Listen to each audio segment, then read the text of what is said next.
To truly comprehend the cataclysm that was the end of my marriage, you must first become acquainted with its unique ecosystem of silence. This was not the companionable quiet of two people comfortable in their own skin. It was the thick, pressurized silence of a deep-sea trench, a place where light and sound went to die.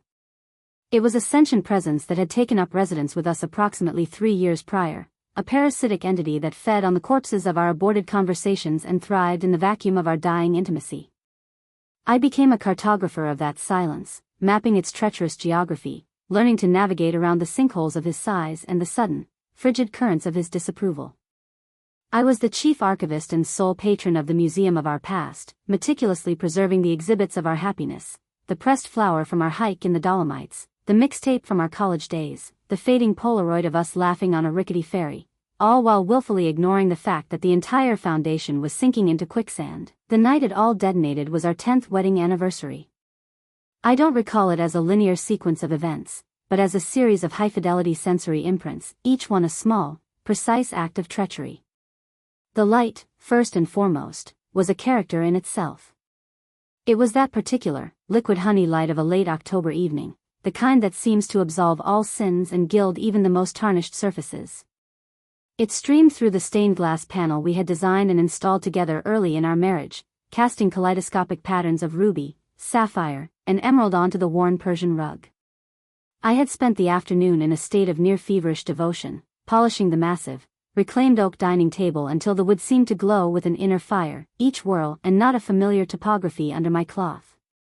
I had laid out our wedding china with the reverence of a high priestess preparing a sacrament, the delicate, almost translucent bone china with its hand-painted, platinum ivy pattern we had chosen after a deliriously happy day visiting antique stores in the countryside, feeling like we were investing in our own forever. Each plate, each fork, each impossibly slender champagne flute was a totem, a desperate, magical incantation meant to summon the ghosts of our best, most hopeful selves. I had been a prisoner of the kitchen since noon, a room that had once been the warm, bustling command center of our life together. I was making cocoa vin, but this was no mere recipe. This was the sacred text, passed from his grand mère Elise to me in her cramped, aromatic kitchen in a small town outside Lyon, her papery, strong hands covering mine as she taught me the sacred geometry of layering flavors, the rendering of the lardons, the patient browning of the chicken, the alchemical moment you deglaze the pan with an entire bottle of robust burgundy, the steam carrying the promise of comfort into the air. Pour que le plat soit réussi, Elena, Illinois faut y mettre son cœur, she'd insisted. For the dish to succeed, you must put your heart into it. The aroma that now permeated the house was a Proustian Madeleine of epic proportions. It was the scent of our first, disastrous dinner party where we'd undercooked the potatoes and laughed until we cried. It was the smell of 1,000 rainy Sunday afternoons with the newspaper strewn across this table. It was the very perfume of the night he'd gotten down on one knee on these very kitchen tiles, his hands dusted with flour from a comically failed attempt to bake bread.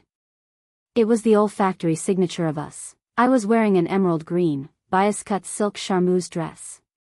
He'd presented it to me in a velvet box for his firm's black tie gala 5 years prior, and that night, he had found me across a sea of glittering, powerful people, his gaze a laser of pure, possessive pride, and later, in the back of the town car, he'd murmured into my hair, his breath warm against my neck, "You are a timeless piece, Elena. In a world of disposable trends, you are a museum-quality classic. You make everything else look temporary." I was trying to perform a séance, to summon that man from the dead, to remind him of the woman he had once seen, and to prove to the hollowed-out version of myself that she hadn't been completely erased by the slow erosion of shared bills and predictable routines. 7 o'clock, the designated hour of our reunion, arrived with the sonorous, judgmental chime of the grandfather clock in the hall. The single, pillar-style beeswax candle on the table began to weep, a single, perfect tear of wax solidifying on the antique sterling silver holder. By 8, the rich, wine-dark sauce had developed a placid, congealed skin, its surface a still, red-brown lake. By 9, the fragile hope I had been tenderly nursing all day began to putrefy in the pit of my stomach, turning into a cold, leaden ball of dread. Then, at 9:34 p.m., the distinct, metallic scrape of his key in the polished brass lock echoed through the silent, waiting house. The sound was both a reprieve and a death knell. The man who crossed the threshold was a doppelganger, a hollowed-out replica of my husband, wearing his face like an unconvincing mask. He was dressed in the Zegna suit I'd helped him select for his landmark merger presentation, but his posture was different, unwound, almost predatory in its looseness.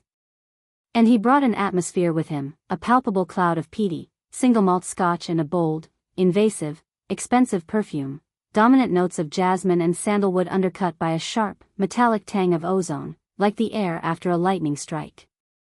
It was the scent of another woman's claim, and it violently desecrated the sanctified, familiar air of our home. And then she materialized behind him, as if conjured from the negative space of my worst fears. Tanya. She was younger than my most pessimistic imagination had allowed. 25, 26 at the absolute most. She was a study in aggressive, weaponized modernity, a severe, architectural bob of hair the color of freshly polished platinum, a little black dress that was less an item of clothing and more a statement of intent, and eyes that performed a swift, dismissive audit of the room, my carefully set table, my emerald dress, with the cold, impersonal efficiency of an IRS agent conducting a forensic audit. Mark? The name was a fragile paper boat, launched on a vast, hostile ocean. I made the cocoa vin. Grand Mire Elise recipe. It's gone cold. He didn't even grant the dining room a sidelong glance. He seemed utterly anesthetized, immune to the complex scent of reduced wine, thyme, and slow-cooked love that had been my offering, my prayer. His eyes, when they finally deigned to meet mine, were dull, like tarnished old coins dug from the earth. Elena, we need to have a conversation. A real one. This. He made a vague, all-encompassing gesture that took in me, the table, the very 17-year history of our partnership, this charade. It's reached its expiration date. It's no longer a sustainable model. Charade, the word was a scalpel, expertly wielded, severing the spinal cord of our shared existence. The 17 years we had painstakingly woven together, the frozen pizzas in our first studio apartment, the sheer, unadulterated joy on his face when he passed the bar exam, the way he'd held my hand so tightly during my mother's funeral I thought my bones would fuse, the secret, silent language of looks we shared across a crowded room, it was all dismissed as a ridiculous, overacted piece of theater. Tanya moved then, a panther's fluid, supremely confident stride. She linked her arm through his, her crimson, stiletto-shaped nails a violent, bloody splash of color against the sober charcoal of his jacket. It was a gesture of such blatant, territorial conquest that the oxygen seemed to vanish from the room. "Oh, darling," she cooed, her voice a silken blade dipped in counterfeit sympathy. "You can't expect a thoroughbred to pull a plow. It's a simple matter of breeding and purpose. Some people are built for the final sprint, and others are built for the gentle trot around the paddock. Mark has simply evolved beyond the need for a paddock." Evolved, I choked out, the word a strangled, wounded thing. Mark released a long, theatrical, put-upon sigh, as if the burden of explaining basic reality to a simpleton was a cross he was now forced to bear. "Tanya and we're in absolute sync. We have been for the better part of a year now. She understands the relentless, fucking drive it takes to not just succeed, but to dominate. She's a co-pilot, Elena. A partner in the cockpit. You became part of the scenery. Something beautiful to look at from 30,000 feet, but ultimately, static. A landmark, not a compass. A year, the disparate, ignored clues of the last 12 months, the industry mixers that lasted until the sun rose, the golf weekends, with clients whose names I never learned, the way he'd forgotten the lyrics to our song, the one he'd sung, off-key and heartfelt, at our wedding, suddenly snapped together into a monstrous, undeniable constellation of betrayal, its pattern clear and cruel in the cold night sky of this moment. And, Tanya added, her voice dropping to a venomous, stage whisper meant to carry, we're building a legacy. A dynasty. So, you see, the math is really quite simple. This house, this particular chapter, it only has a single narrative slot. She placed a perfectly manicured hand, with its lethal, blood-red talons, on her abdomen, which was as flat, hard, and unyielding as a marble sepulchre. I'm carrying Mark's son. Our heir. The future. The universe did not tilt, it vaporized. The beautiful, candlelit room, with its cherished memories and its whispered promises, imploded into a silent, airless vacuum of pure absurdity. I felt the floor lurch, and my grip on the solid, oak dining chair was the only thing keeping me from crumpling to the ground in a boneless heap. Mark had the decency to look momentarily, fleetingly shamed, but it was quickly eclipsed by a hardened, impatient resolve, the look of a CEO making a difficult but necessary personnel decision. "I need you to leave, Elena. Tonight. You may take your personal clothing, your toiletries, your feminine things. Nothing else in this house belongs to you. Tanya has her own aesthetic, her own vision. Her interior architect and his team are arriving at 8 a.m. sharp tomorrow to commence the total redesign. The past is being repurposed." The cold, corporate, unemotional finality of it was more brutal than any heated, plate-throwing, screaming argument could ever have been. I was not a wife being discarded, I was a tenant, a resident whose lease had been terminated for a more desirable, upgraded model. A logistical problem to be efficiently managed, boxed up, and removed from the premises. What followed was a dissociative fugue of surreal, heart-numbing activity. I moved through our bedroom, the sacred space where we'd whispered our deepest fears and wildest dreams in the dark, where we'd nursed each other through stomach flu and career-ending heartaches, where we'd mapped out the dream of a future that included a small vineyard in Napa and growing old together in matching rocking chairs on a wraparound porch, like a sleepwalker, a ghost in my own life. I retrieved a single, large, hard-shell suitcase from the back of the walk-in closet, the one we used for transatlantic flights to Paris and Tokyo. I filled it with a numb, robotic precision, soft, well-worn cotton t-shirts, faded jeans that held the shape of my life, the leather-bound journals filled with my abandoned novel ideas and half-finished poems, the small, inlaid wooden box from Kashmir that held my father's old, tarnished pocket watch. I left behind the diamond tennis bracelet he'd given me when his firm went public and our lives changed forever, the complete set of signed first editions we'd collected like talismans on our travels, the entire, intricate ecosystem of our intertwined existence. It felt like performing a partial, unanesthetized self-amputation. When I re-emerged, dragging the heavy, overstuffed suitcase behind me, its wool catching plaintively on the rug, he was holding the heavy, oak front door open, his expression that of a bored hotel concierge seeing off a departing guest who had overstayed their welcome. A cold, sheeting, wind-whipped rain was falling in relentless, diagonal sheets, turning our meticulously manicured English garden into a scene from a Bronte novel. He did not offer me an umbrella. He did not offer to call for a car or a taxi. He simply stood there, a silent, grim sentinel at the border of my former country, a nation from which I was now permanently exiled.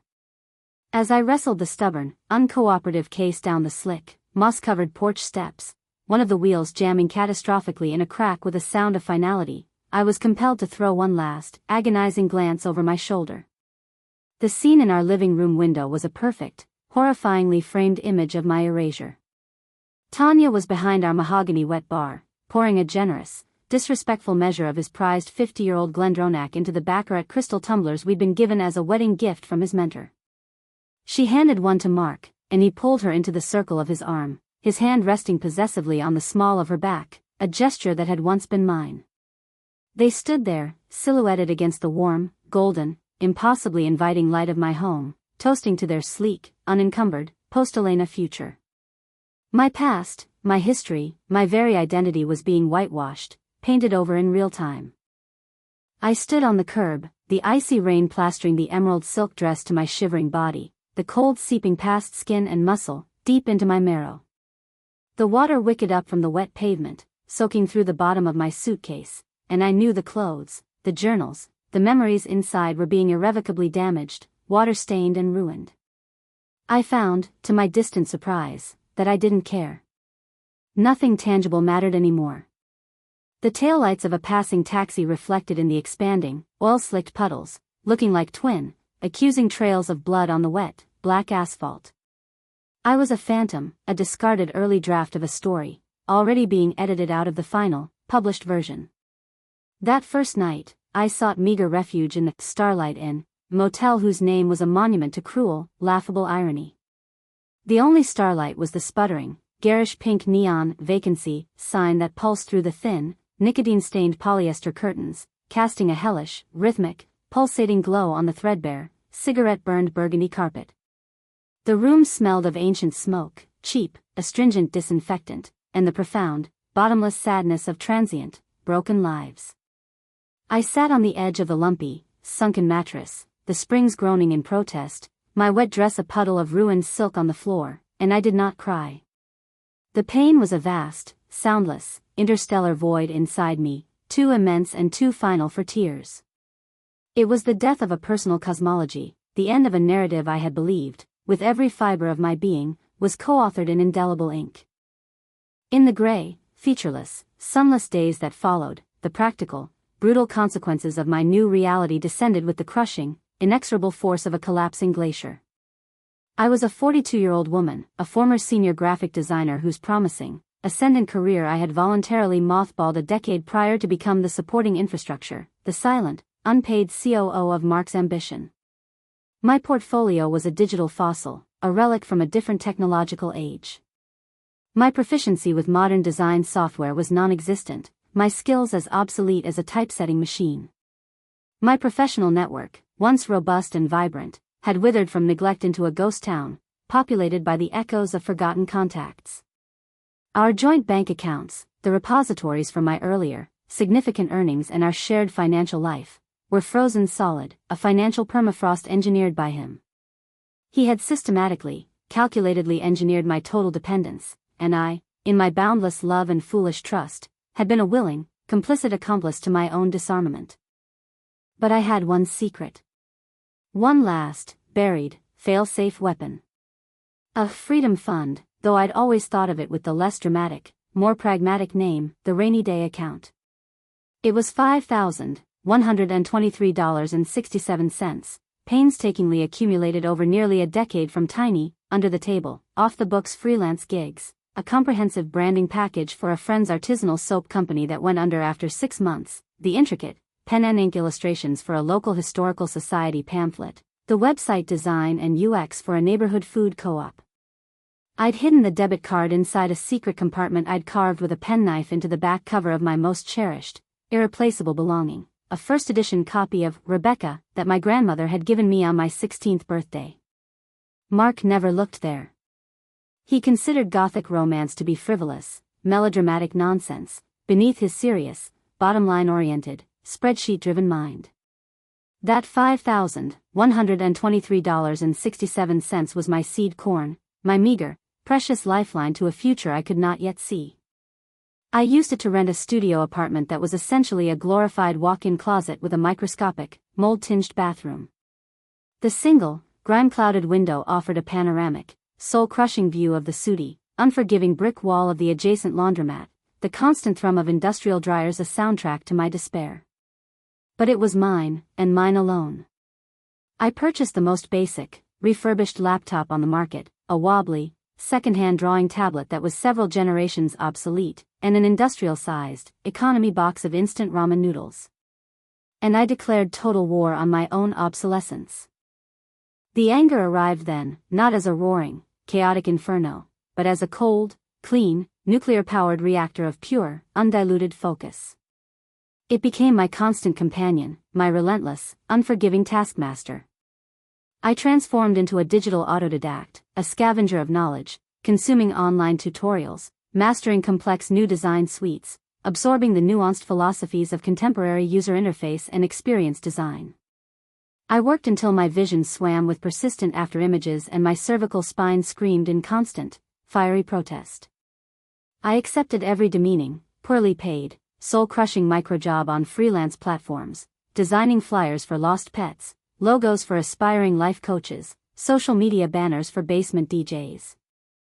I channeled every iota of my betrayal, my humiliation, my sheer, dogged, stubborn will to not just survive but to prevail, to conquer, into every kerning adjustment, every color gradient, every vector point. My work ceased to be mere design, it became a living, breathing chronicle of metamorphosis.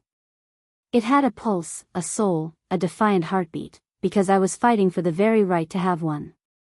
I christened my fledgling, desperate enterprise, Phoenix Creative Associates. It was an unapologetic, almost laughable cliché, but it was a sacred vow I whispered to my own battered reflection every single morning in the cracked mirror above the tiny bathroom sink. I was rising, molecule by painful molecule, from the still smoldering pyre of the woman Mark had so casually attempted to cremate. One difficult, hand-to-mouth year bled into a second, marginally less difficult one.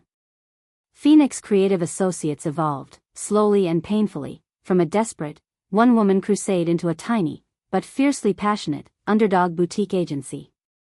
I hired 2 other designers, a brilliant, acerbic, fiercely loyal single mother who was an absolute wizard with expressive typography, and a wildly talented, recently graduated art school prodigy with a fearless, conceptual mind and a hunger to prove herself.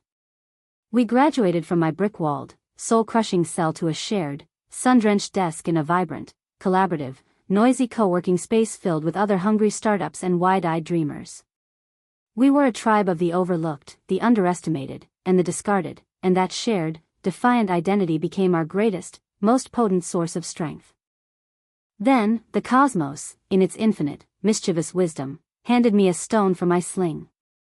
An unsolicited email arrived from a top-tier, notoriously selective corporate headhunter.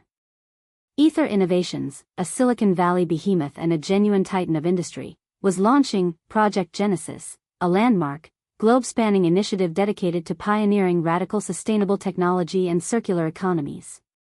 They required a complete, from the ground up, holistic brand identity system, logo, dynamic typography, a full sonic branding palette, an immersive motion graphics package, a comprehensive, living brand world guide. The budget was low 8 figures. It was the kind of career-defining, legacy-making contract that made established global agencies salivate and wage brutal, corporate trench warfare. For my little, scrappy agency, it was a preposterous, almost comical, pie-in-the-sky fantasy. But something in the project's core philosophy, a deep, ethical commitment to building a regenerative, compassionate future by consciously learning from the greedy, wasteful errors of the past, resonated with the very story I was now living, breathing, and designing. It was my story, coded in corporate jargon. For 28 consecutive, sleepless days, I entered a state of hyper-focused, almost monastic, creative possession. I lived on cold brew coffee and a terrifying, exhilarating sense of destiny. My pitch was not a corporate deck, it was my manifesto, my confession, my symphony of reclamation. I wove the core, universal theme of alchemical transformation into the very double helix of the proposed brand. The logo concepts featured subtle, emerging wings and intricate, regenerative patterns hidden in the negative space, waiting to be discovered. The proposed, meticulously researched color palette told a complete story, moving visually from the deep charcoals and ashen grays of a burned-over forest to the vibrant, luminous golds, verdant greens, and clear, hopeful cerulean blues of a reborn ecosystem. I was selling them more than a brand identity, I was selling them the ancient, powerful parable of the phoenix, and I was the living, breathing, walking, talking proof of its fundamental truth. The call came on a Tuesday afternoon, the sky outside my window the same relentless, rain-washed, monotonous gray as the day I'd been ceremoniously exiled from my own life. It was Ms. Anya Sharma, the celebrated, formidable, and razor-sharp Chief Marketing Officer of Ether Innovations. Her voice was crisp, incisive, and held a note of genuine, unfeigned excitement, a rare commodity in the corporate world. "Elena," she said, and I could hear the authentic smile in her voice, not a corporate mimicry. "Your presentation, it was the only one that felt like it had a central nervous system. It was alive. It had a conscience." The executive review board was unanimous. "Project Genesis is yours. Welcome to the Ether family." I hung up the phone, slid slowly down the wall of my now beautiful, airy, light-filled one-bedroom apartment with its view of a real, green, thriving park I had, indeed, painstakingly moved up in the world, and I wept. They were not tears of sadness, but of tectonic, seismic release, the final, shuddering convulsion of a continent of pain settling into a new, stable, peaceful formation. I had scaled the impossible, sheer cliff face. I was planting my flag, my own personal standard, on the summit, and the view was breathtaking. The day of the final contract signing and project kickoff meeting arrived. I walked into the awe-inspiring, cathedral-like, soaring atrium of ether innovations, my heart beat a steady, powerful, confident drum of absolute belonging. I was wearing a custom-tailored, navy blue Alexander McQueen pantsuit, its sharp, architectural lines and subtle, exquisite embroidery a silent, screaming message of uncompromising authority and refined artistry. I looked like the visionary founder and CEO I had clawed and fought and bled my way to become. I was escorted by a silent, deeply respectful assistant into a boardroom that seemed to be hewn from pure light, boundless ambition, and limitless potential, with a breathtaking, wraparound panoramic view of the city that had once felt so utterly indifferent to my suffering. And then, fate, that master dramatist with an impeccable, flawless sense of poetic justice, decided to stage the final, exquisitely ironic, perfectly crafted act. The door opened, and Ms. Sharma entered, a force of nature in a sharp, white, architectural dress, followed by a phalanx of her most senior, sharp-eyed, intimidating VPs and directors. And there, at the very rear of the procession, shoulders hunched in a posture of abject defeat, face the color of old, faded parchment, was Mark. He was flanked by his boss, Robert, the desperate, sweating, balding CEO of Synergy Solutions, the perpetually struggling, irrelevant mid-tier marketing firm where Mark was a rapidly depreciating, distressed asset of a partner. They were there to grovel, to beg, for a minuscule, subcontracting fragment, the low-value, low-margin production of physical promotional materials and the grunt work execution of the local, grassroots market rollout. This pathetic, meager crumb from my burgeoning, opulent banquet table was the final, frayed, pathetic rope preventing their entire floundering company from plunging into the abyss of bankruptcy. Our eyes met across the vast, gleaming, seemingly endless expanse of the conference table, a gulf of polished wood that now represented the unbridgeable chasm between our two radically different destinies. I watched the comprehension detonate within him, a slow-motion, internal implosion of ego, pride, and reality itself. His jaw went slack with an almost audible, physical drop. His eyes, those once familiar, hazel eyes I had memorized in every conceivable mood and light, darted around the room like trapped, terrified birds, taking in the universally deferential body language of the ether executives, the way the powerful Miss Sharma herself personally pulled out the chair at the head of the table for me. The blood drained from his face, leaving behind a gray, haggard, death mask of a man who had been thoroughly, utterly gutted by life. The arrogant, preening, prepossessing peacock who had evicted me was gone, vanished, replaced by a hollowed-out, trembling, pathetic shell of his former self. His suit was still visibly, recognizably expensive, but it hung on his visibly diminished frame like a shroud, too large in the shoulders and too long in the sleeve, as if he'd shrunk inside his own skin. Miss Sharma, magnificently, blissfully unaware of the deeply personal cataclysm she was presiding over, made the introductions with her signature, crisp, no-nonsense efficiency. Ladies and gentlemen, this is Elena Knight, the founder and creative director of Phoenix Creative Associates. Her strategic, visionary blueprint for Project Genesis is the absolute, non-negotiable blueprint we will all be executing against. She then gestured with a dismissive, almost imperceptible flick of her wrist toward Mark's pitiful, cowering group. And this is the team from Synergy Solutions. They'll be handling some of the downstream, tactical execution and logistical implementation. All of their output, without exception, will be routed through Elena's team for final, rigorous quality control and definitive approval. The silence that instantly filled the room was so profound, so absolute, it had its own pressure, its own density, its own weight.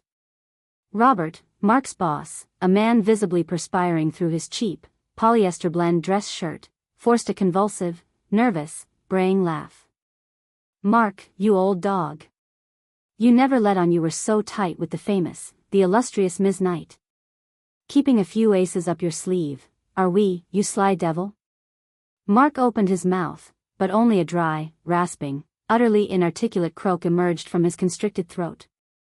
He looked utterly, completely, and publicly broken, dismantled before the very eyes of the peers he had so desperately tried to impress.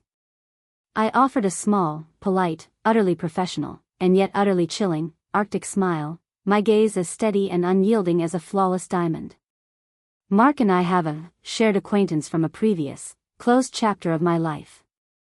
It's interesting to see you again, Mark. I will expect your team's work to meet the exceptionally high, uncompromising standards this project demands. There will be zero tolerance for mediocrity. Is that understood? The 2-hour, intensive meeting that followed was a masterclass in my absolute, unassailable ascendancy. I spoke with calm, undeniable authority. My ideas were razor-sharp, forward-thinking, and genuinely visionary. My command of the project's vast scope and minute, intricate details was total, absolute. Mark did not utter a single, solitary word for the entire, agonizing duration. He stared, fixated, at his own hands, clenched into white-knuckled, trembling fists on the polished table, the full, crushing, humiliating, colossal weight of my monumental success pressing down on him, suffocating him slowly in the very rarefied atmosphere of my triumph. As the meeting formally adjourned and the room began to empty, a hushed, respectful exodus, he managed to corner me in the hushed, marble-lined, echoey hallway, his voice a low, frantic, desperate whisper, stripped entirely of all its former arrogance and bluster. "Elena. For God's sake. For old time's sake. I heard a vague rumor you'd started a little side business, some small-time freelance thing, but this. I had no idea it was, this. This scale, this prominence, this. Life has a rather fascinating, and often brutal, way of defying our very lowest expectations, doesn't it, Mark?" I replied, my voice even, calm, devoid of any discernible emotion, neither malice, nor pity, nor even the faintest echo of our shared past. "Elena, I was an animal." The words tumbled out of him in a frantic, panicked, incoherent torrent, a desperate, last-ditch attempt to rewrite a history that was already set in stone. A blind, vainglorious, pathetic idiot. Tanya, she left me. Almost 10 months ago. The baby, it was never mine. The prenatal doctor's visit she conveniently forgot to have me attend. There was a very specific, calculated reason. There was a veritable portfolio of other men, a whole other hidden life. She systematically liquidated what was left of our liquid investment accounts. She took everything that wasn't nailed down and then, for good measure, pried up a few valuable floorboards that were. He ran a trembling, unsteady hand through his thinning, noticeably graying hair. Then the brutal economic downturn hit. We lost our 3 anchor clients, one after the other, like dominoes. The house, the one I so callously threw you out of, the bank has officially filed the foreclosure papers. It's gone. I've lost it all, Elena. Everything I thought I had worked for, everything I believed I was, it's all just dust. Gone. He looked at me then, and I saw the last, pathetic, guttering flicker of a hopeless, desperate hope in his eyes. The hope that I would see the broken, ruined, bankrupt man standing before me and feel a spark of the old, unconditional compassion, that I would somehow remember the man I'd once loved enough to build a life with and, in a moment of supreme weakness, offer him a frayed lifeline back from the brink of his self-made abyss. Maybe this is the universe, its infinite wisdom, forcing us to finally confront our shared past? A cosmic chance for redemption, for forgiveness, he whispered, his voice cracking with a raw, pathetic, naked vulnerability. What we had was real, Elena. Before the noise and the ambition and the greed swallowed us whole. We could start again. From scratch. We could rebuild something authentic, something pure, something that truly matters. I looked at him, this man who had been the central, overwhelming gravitational force in my personal solar system for nearly 2 decades, and I felt a profound, oceanic, and utterly peaceful emptiness. The love, the searing, all-consuming pain, the white-hot, righteous anger, it had all been metabolized, processed, alchemized, and transformed into the very fuel that had propelled me to this exact moment, in this exact hallway. He was now a stranger to me, a minor, forgettable character from a book I had closed, its lessons learned, its moral understood, its story long since complete. "You were right that night, Mark," I said, my voice soft, yet absolute, leaving no room for negotiation, for fantasy, for any shared future. That life was too small for me. It was a beautifully appointed, gilded cage, and you, in your ultimate, profound cruelty, did me the single greatest favor of my life by picking the lock and shoving me out into the storm.